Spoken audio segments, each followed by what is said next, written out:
Hello students, welcome to science club. আজ আমরা ANM GNM এবং জেনপার এন্ট্রান্স এক্সামের যে সিলেবাস আমরা পড়ছি তারই পরের টপিকে আমরা চলে এসেছি। ওকে, ইটস আ কন্টিনিউয়েশন পার্ট। আগের আমরা হিউম্যান ফিজিওলজির অংশ, আই মিন সিস্টেম্যাটিক যে পার্টটা আমরা পড়ছি, ফিজিওলজি অংশ যেটা পড়ছি, এটা একটা ভাস্ট জায়গা। ওকে, তো আমরা ফার্স্ট কিছুটা অংশ অলরেডি পড়ে ফেলেছি, পরের পার্টটাতে আমরা চলে এসেছি। So be with us. Okay, তো পরের যে অংশটা যদি যদি আগের ক্লাসগুলো তোমরা করো তাহলে সেখানে দেখবে যে আমি ফিজিওলজি কাকে বলে, কি কি আমাদের মেইন জায়গাগুলো রয়েছে, তো ফিজিওলজিক্যাল পার্টগুলো আমি সেখানে অলরেডি ডিসকাস করেছি। ওকে, এখানে যেটা আমরা আজকে পড়বো সেটা হচ্ছে কি যে ব্রিদিং এবং রেসপিরেশন। চ্যাপ্টারের নাম আমরা এখানে আমি দিয়ে রেখেছি শ্বসন এবং শ্বাসকার্য, বাট ইন জেনারেল ইংলিশে আমরা চ্যাপ্টারটা বলে থাকি রেসপিরেশন। ওকে, রেসপিরেশন। এবারে এই রেসপিরেশন টার্মটাকে আমরা দুটো ভাবে লিখি, একটা হচ্ছে শ্বসন, তাকেও রেসপিরেশন বলছি, শ্বাসকার্য রেসপিরেশন বলছি। কিন্তু এই শ্বাসকার্যটাকে আমরা আরেকটু অন্য নামে দিই,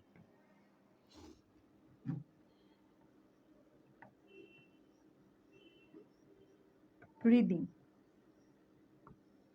এটা একটু স্পেসিফিক্যালি বলা হলো। তাহলে আমি কি বলতে চাইছি, আমরা যে চ্যাপ্টারটা এখন পড়ছি চ্যাপ্টারটা ইংলিশে আমরা বলছি রেসপিরেশন, যেটাকে আমরা দুটো ভাগে আমাদের পড়তে হবে, একটা হচ্ছে শ্বসন, একটা হচ্ছে শ্বাসকার্য। শ্বসনকে আমরা রেসপিরেশন বলছি, শ্বাসকার্যকেও আমরা রেসপিরেশন একসাথে বলছি, কিন্তু একটু স্পেসিফিক্যালি যদি বলি তাহলে এটাকে আমরা ব্রিদিং বলবো। Okay, so let's enter into the more details. শ্বাসকার্য, শ্বাসকার্য কি মানে আমি রেসপিরেশন যদি বলি আমি এটাকে বললাম ব্রিদিং, রাইট? শ্বাসকার্যকে আমি বললাম ব্রিদিং।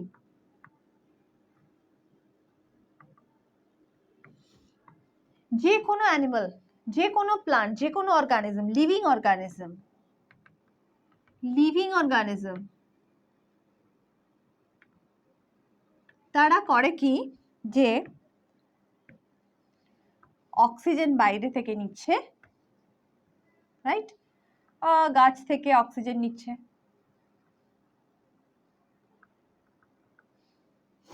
আর কার্বন ডাই অক্সাইড বাতাসে ছাড়ছে, CO2 বা কার্বন ডাই অক্সাইড পরিবেশে ছাড়ছে।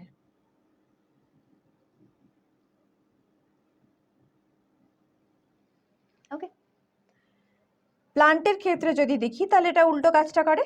প্লান্ট কি করে, CO2 নেয়, ওকে, আর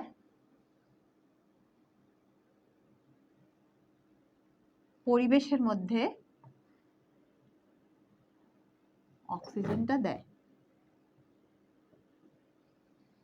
কাজটা কি? ইনজিস্ট, অক্সিজেন কার্বন ডাই অক্সাইডের এক্সচেঞ্জ, একে বলা হয় শ্বাসকার্য বা ব্রিদিং।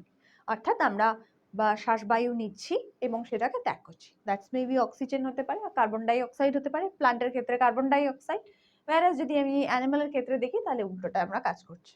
বাট সোজা কথায় কি, যেটা বাইরে থেকে আমি গ্রহণ করছি, অর্থাৎ যে প্রক্রিয়া দিয়ে অক্সিজেন গ্রহণ এবং কার্বন ডাই অক্সাইড নিষ্কাশন করা হয় তাকে শ্বাসকার্য বলা হয় ইন কেস অফ অ্যানিমাল। প্লান্টের ক্ষেত্রে ঠিক এটার উল্টো কাজটা হবে, কার্বন ডাই অক্সাইড নিচ্ছে এবং অক্সিজেন ত্যাগ করছে, কিন্তু একটুখানি ছোট টুইস্ট দিয়ে রাখি, প্লান্টও কিন্তু এই কাজটা করে থাকে, কিছু ক্ষেত্রে অক্সিজেনটাকে ক্যাপচার করে, কার্বন ডাই অক্সাইড ত্যাগ করে, বাট রাত্রের ক্ষেত্রে ওটা একটু স্পেশাল কেস, ওটা স্পেশালাইজেশন পার্ট, বাট আমরা অত ডিটেলসে যাব না, আমরা জাস্ট দেখে নেব যে শ্বাসকার্য অ্যাকচুয়ালি জিনিসটা কি। তাহলে এটা গেল ব্রিদিং।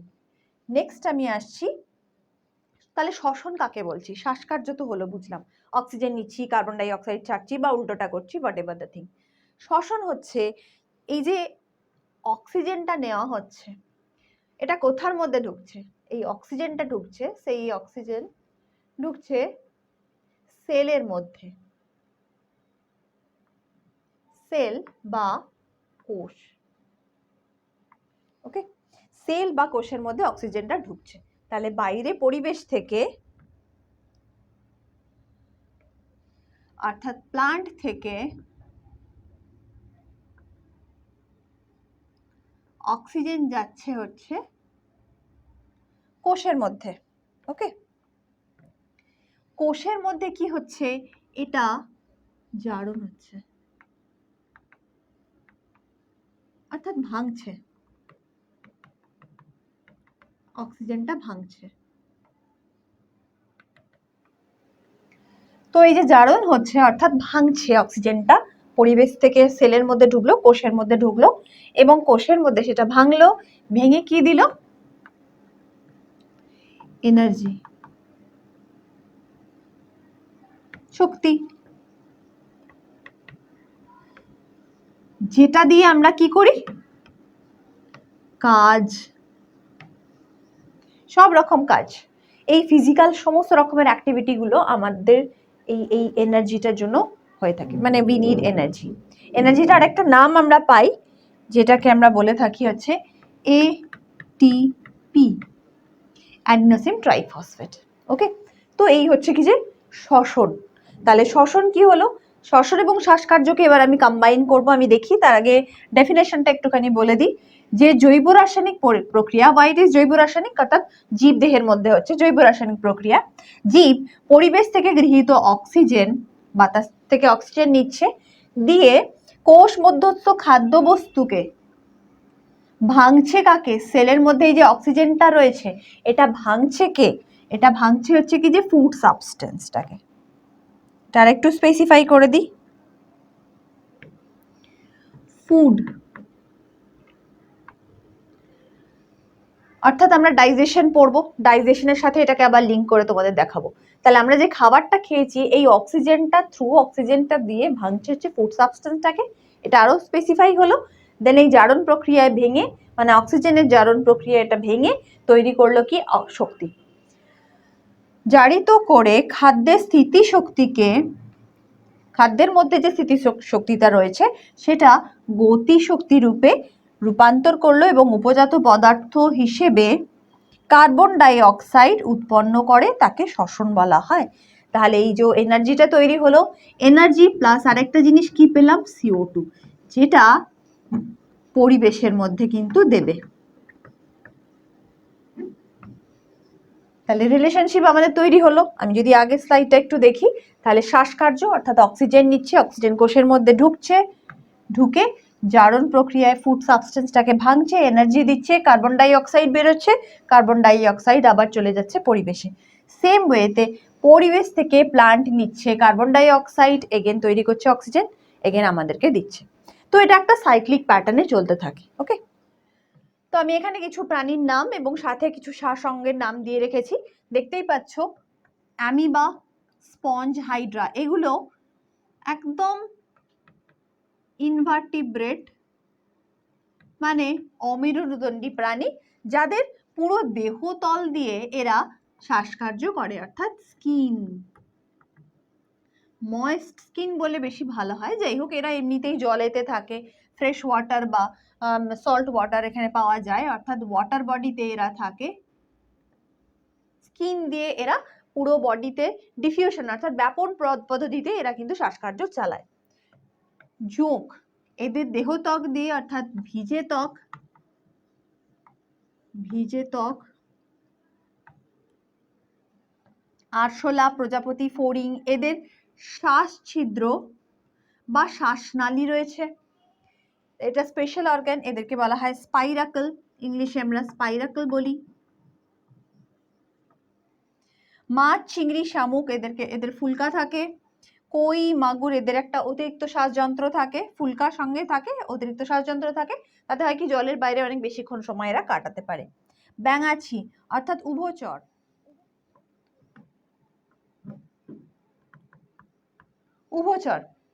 উভচরদের ক্ষেত্রে কি পাই, উভচরদের ক্ষেত্রে হলো এদের হাফ লাইফ, যেহেতু এদের জলে থাকে, তো ব্যাঙাচিদের হাফ লাইফ হচ্ছে বহিঃফুলকা হিসেবে কাজ করে। যখন এরা ডাঙাতে চলে আসে তখন এদের ফুসফুস কাজ করতে থাকে। মাকড়সা, কাঁকড়া বিছে, এদের স্পেশাল নাম রয়েছে যেগুলোকে বলা হয় বুকলাং বা বইপুস্তক। শামুক, ঝিনুক, এদেরও কিন্তু ফুলকা হিসেবে কাজ করে। So this are some basic respiratory organs. একটু আগে যে রিলেশনশিপটা তোমাদেরকে আমি বললাম সেটাই অ্যাজ পিকচার হিসেবে আমি এখানে দেখিয়ে রেখেছি, যে শ্বসন এবং শ্বাসকার্য কিভাবে ইন্টারকানেক্টেড এবং তার সাথে সালোক সংশ্লেষটাও কিন্তু যুক্ত। শ্বসনের সাথে শ্বাসকার্য মানে রেসপিরেশনের সাথে সালোক সংশ্লেষটা যুক্ত কেন?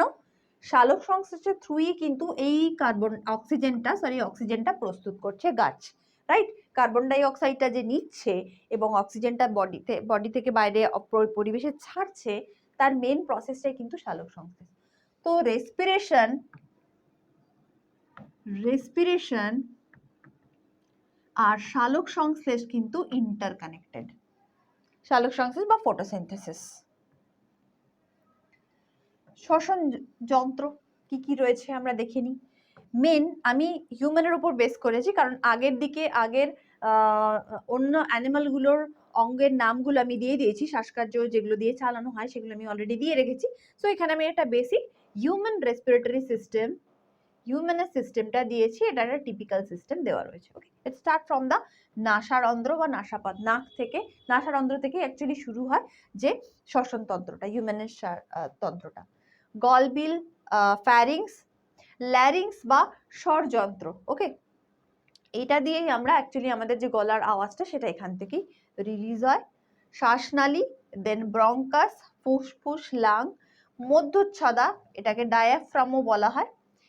এই প্রত্যেকটা দিয়ে শেষ হয়। ওকে, লাস্ট যেটা আমরা পাচ্ছি সেটা হচ্ছে মধ্যচ্ছদা বা ডায়াফ্রাম, এখান দিয়ে এন্ড হচ্ছে। তাহলে একবার রিক্যাপ করে নিই পুরো অঙ্গগুলো কি কি আমরা পাচ্ছি। নাসারন্ধ্র বা নাসাপথ, গলবিল বা ফ্যারিংস, স্বরযন্ত্র বা ল্যারিংস, শ্বাসনালী বা ট্রাকিয়া, বঙ্কাস, ফুসফুস, লাংস, ফুসফুসটাকে আমরা লাংস বলছি, পেয়ার অফ লাংস আমরা পাই এক জোড়া। মধ্যচ্ছদা বা ডায়াফ্রাম দিয়ে আমাদের শ্বসন যন্ত্রটা পুরোটা তৈরি হচ্ছে। এটা একটা বেসিক স্ট্রাকচার, যে ডায়াগ্রামটা তোমরা ইউজ করতে পারবে বিভিন্ন জায়গাতে, সবকটার নাম একসাথে পরপর দেওয়া রয়েছে। Start from the nasal cavity, অর্থাৎ এখান থেকে শুরু হচ্ছে, এন্ড হচ্ছে ডায়াফ্রামেতে। এইটা হচ্ছে ডায়াফ্রাম বা মধ্যচ্ছদা, যার দ্বারা এই রিব কেজ বা এই যে রিব অংশটা এটা বাড়ে বা কমে, তাতে অক্সিজেন ঢুকছে বেরোচ্ছে, এটাতে হেল্প হয়।